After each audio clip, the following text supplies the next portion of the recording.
if you've told me for years in our friendship that you hate purple, for example, you hate purple. I don't think I'm just gonna wake up one day, especially in your wedding, and be just like, you know what? As a bridesmaid, I want to wear something purple. Yeah, sis, no, we are not doing anything like that.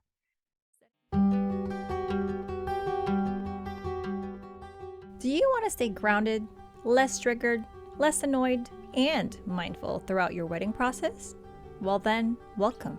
You've come to the right place. Hi lovelies, welcome back to our channel, and I'm super excited to introduce to you a brand new series, The Little Book of Mindful Wedding Planning, Ebook Walkthrough. I have linked the ebook in the description below where you can grab your own copy.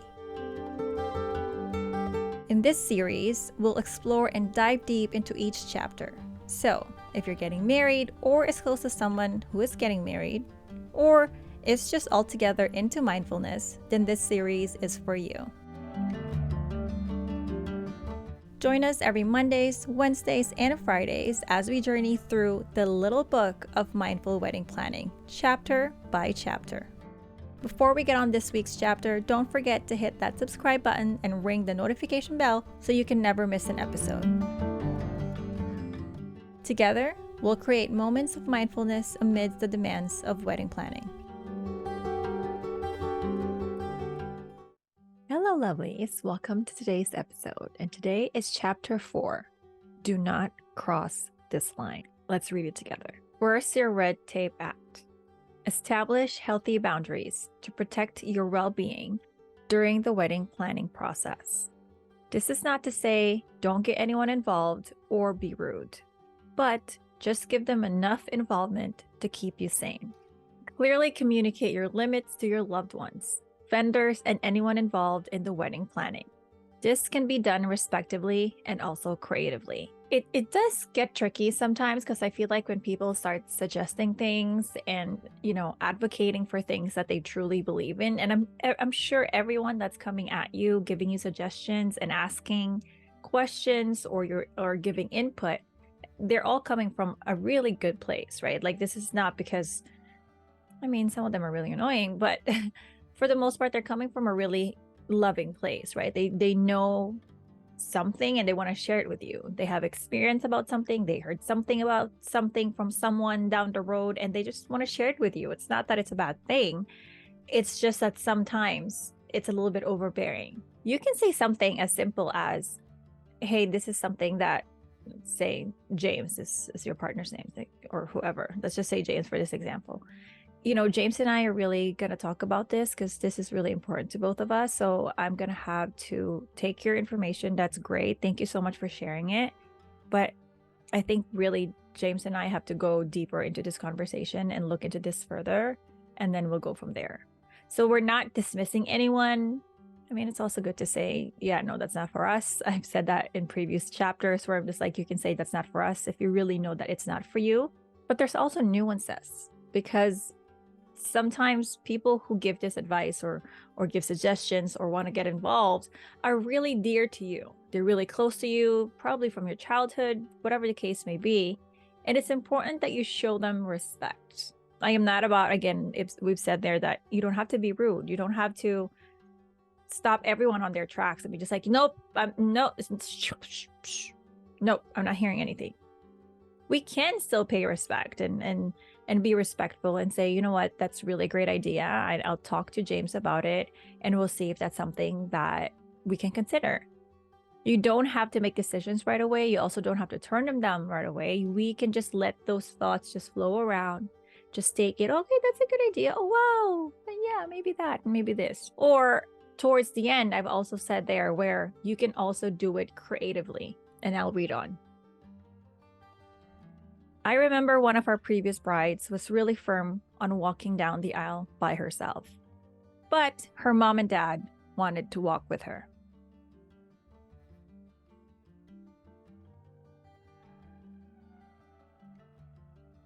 Eventually, we all agreed with my suggestion that the bride will walk up to the middle of the aisle alone.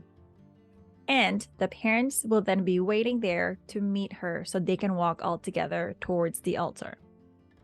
Both got the photo and the moment that they wanted. Remember, it's okay to say no or offer creative alternatives to others to show how they are also important to you without giving up your wishes. You will most likely disappoint some people. People will not agree with some of your decisions. It might not feel okay at the time, but it will be okay because there is no way you can control everyone around you. But you can control yourself. You can control the story that you tell yourself. You can set up your own safe and loving environment. Situations like this can show up in many, many different ways. So say, for example, your mom wanted deep pink flowers for the centerpieces or for the decor, but you just don't like deep pink or like fuchsia. You just want pastel, light pink. That's your vibe. But your mom really wanted deep pink. And obviously at that point, you can either say, you know what, Mom, I'm so sorry. I really wanted pastel. A lot of the other things going on with the wedding and the decor and the styling will just not go if I put in something there that's deep pink. You can say that, set your boundary right away. Or you can also find creative ways to meet that wish in a sense. Where can you incorporate something that's deep pink? Can it be maybe a font on the menu, maybe a flower on the menu, like maybe add a little sticker, not a sticker, but you know, those thank you, the thank you sticker that you put on your favors, maybe that can be deep pink, like maybe not the flower exactly. So you don't have to also just shut down every wish that someone is giving you. You can also creatively incorporate it in a way where they feel heard and you didn't have to give up anything. It's different when you have a deep pink flower incorporated in your centerpiece, because that's really going to change the look of everything. But if you have something deep pink flower on the favor tags or the menu or even the font or even the napkins, it might be an alternate light pink, light pink, deep pink setting. So everyone gets to see a little bit of themselves in your wedding. And now this also depends on the relationships that you have with those people that are also wanting to get involved, right? You don't have to listen to someone from 5th grade or someone from high school and it's just like, you know what, you have to do this unless you really want to. But you also have to choose who gets to cross the line a little bit. You also get to choose who can get a little bit over the line. So this is your line, that's my line. I can incorporate something that's deep pink, but not the flowers. So that's your line. So then from there, creatively, you can look for something else that you can incorporate that will make them feel like they are included, like they've been heard, like they've been seen. You don't have to give up anything. It's so important that you know that your wishes should be honored. Just like when we said earlier there, where you can walk down the aisle halfway through. Now you had your moment of walking alone. You have the photos of walking alone. You had the video of walking alone. And then towards the altar, closer to the altar, your parents can meet you there. And then you can walk all together. So there's so many other ways of going about something. I want to call it the wraparound. So if there's a certain wish by someone that's really, really important to you, you want to respect them, but it's just not something you really want to do. Again, for example, the deep pink flowers. You just can't. I'm like, nah, no deep pink. Not gonna happen. Not in this wedding, not in this lifetime. No deep pink flowers, period. That's your line. You respect that. How do we wrap around that? So she wanted something deep pink incorporated somehow. So what you can say at that point is and be like, you know what? I really want you to be seeing some of your ideas and wishes at the wedding. I'd love to see you be happy, of course. So what I come up with, and then you give options. Well, I can do alternate napkins where light pink, deep pink, light pink, deep pink. So there's a deep pink element in there. You get the color that you wanted. Or for the favors, maybe I can buy a macaron that's deep pink. Maybe that can be your deep pink that you're looking for. Or if you really want to, your corsage or that person's bouquet, say that's your mother-in-law or mom, for example, you know what? Your flower, your bouquet can have deep pink. No problem. Special for you, only for my wedding day. You know, I won't want to put that in my centerpiece or in my bouquet, but if you want that, absolutely. I can get that in for a little bit of extra, I don't know, $100. Sometimes a wraparound is a good way to show that I hear you, I see you, this is where I can incorporate what you're saying. You're important to me, I respect you, I want you to be part of my life. You are part of my life. And of course, I want you to be part of this wedding. I want you to have little bits and pieces where you can see, we're just like, oh yeah, that's my input. Oh yeah, I'm included in this wedding. You can do that as a wraparound without really doing exactly what that person wished and sacrificing what you really want. So everybody can win a little bit, but ultimately you have to give them options on what it is that they can choose from. You've shown them that you put in the efforts to come up with ideas creatively. It's really up to them if they want to embrace that, if they want to appreciate that. Like what we said earlier, you cannot control everyone. You can give someone the best of the best options, but they just won't see that.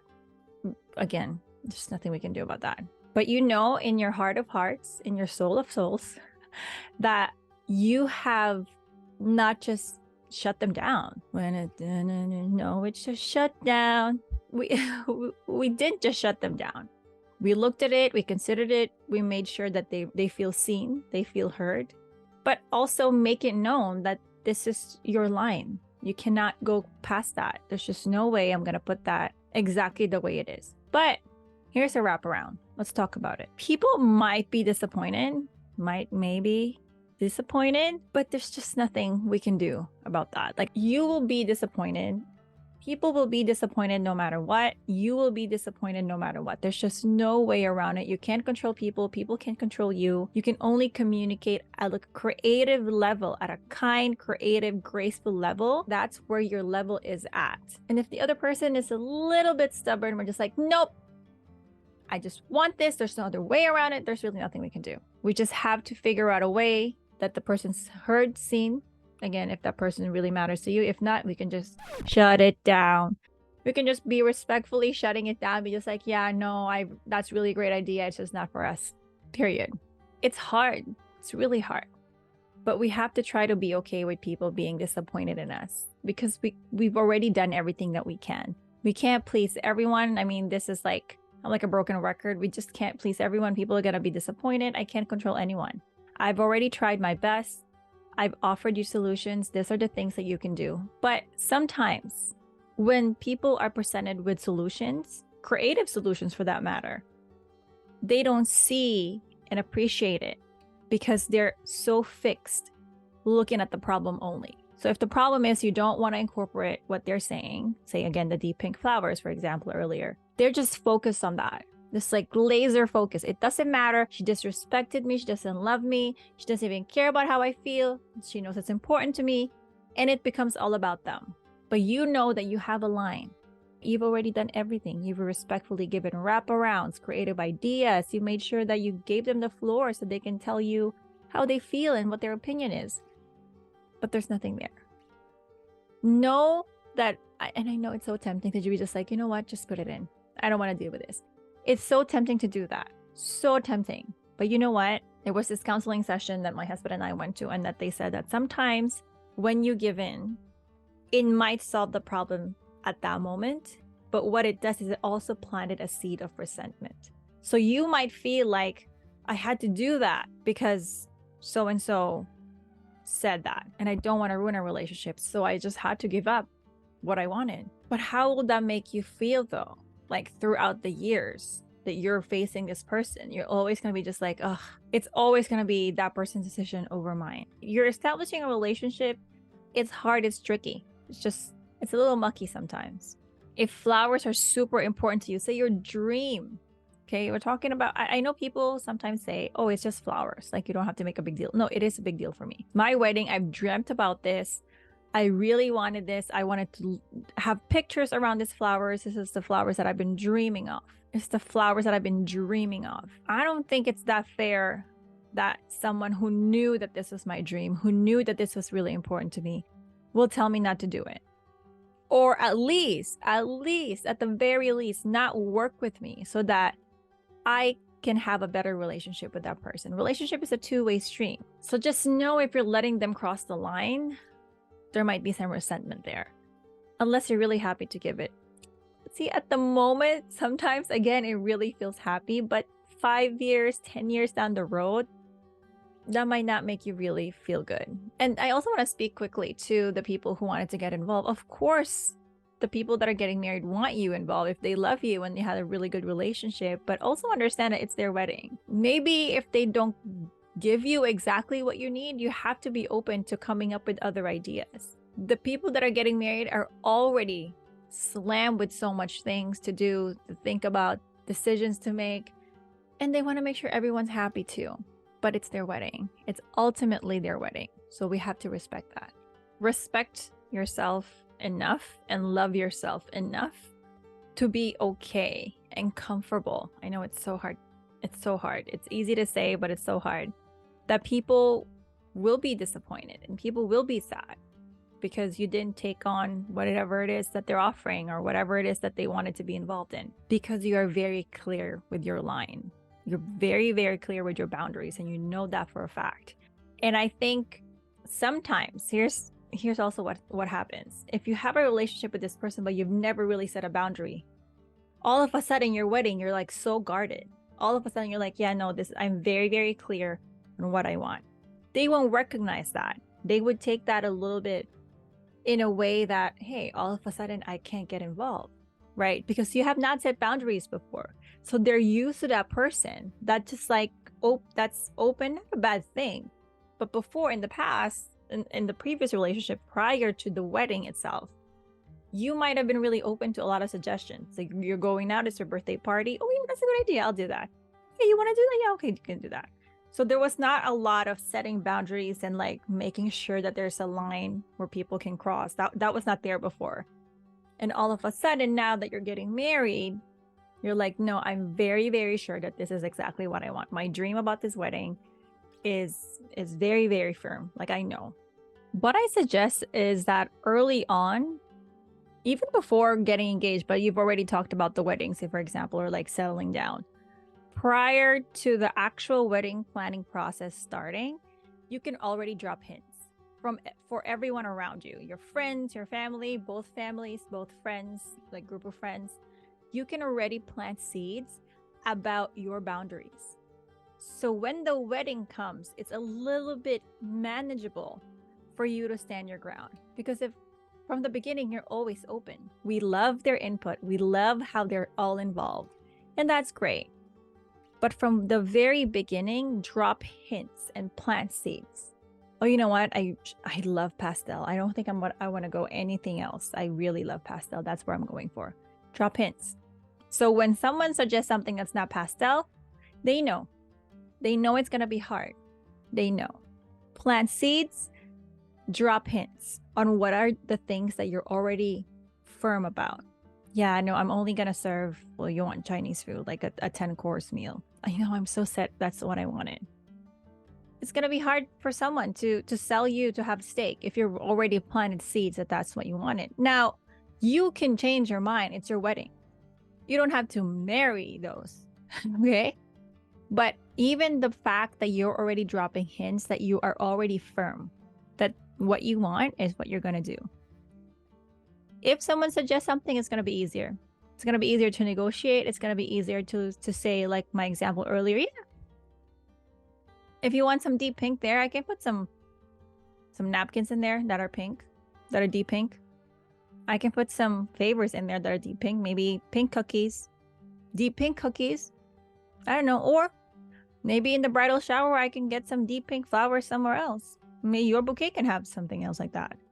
But it's so much easier to negotiate. Having boundaries early on, and that's why even if this is a mindful wedding planning book, this is also a mindful planning of life altogether. Because if you've shown, even from the beginning, prior to any big event in your life, you're going to have a wedding, you're going to have a baby, you're going to have a family, you might want to buy a house, anything in terms of a big milestone, people that love you so much would want to weigh in. And they're all coming from a really good, loving, kind place because they love you. But it's also important that you show that you have boundaries, whether you're getting married or not. Because when big events happen, negotiation gets a little bit easier because you're already firm on what you want to do. It's really hard if you've told me for years and years now in our friendship that you hate purple, for example. Please don't hate purple. I love purple, but in just general, You hate purple. I don't think I'm just gonna wake up one day, especially in your wedding, and be just like, you know what? As a bridesmaid, I want to wear something purple. Sis, no. We are not doing anything like that. Setting the boundaries early on is a really good practice. Boundaries on small things can show that you have control over things without disrespecting. Having clear boundaries on what it is that you can and can't offer and what are the things that you can have people involved in is really a good start even before planning the wedding. And that's a wrap for today's episode of the Little Book of Mindful Wedding Planning series. Your comments, questions, and support mean the world to us. And I can't wait to hear from you in the comments section below. If you haven't already, make sure to subscribe to our channel and hit that notification bell so you can never miss an episode. If you found today's episode valuable, please give it a thumbs up so it can reach more people.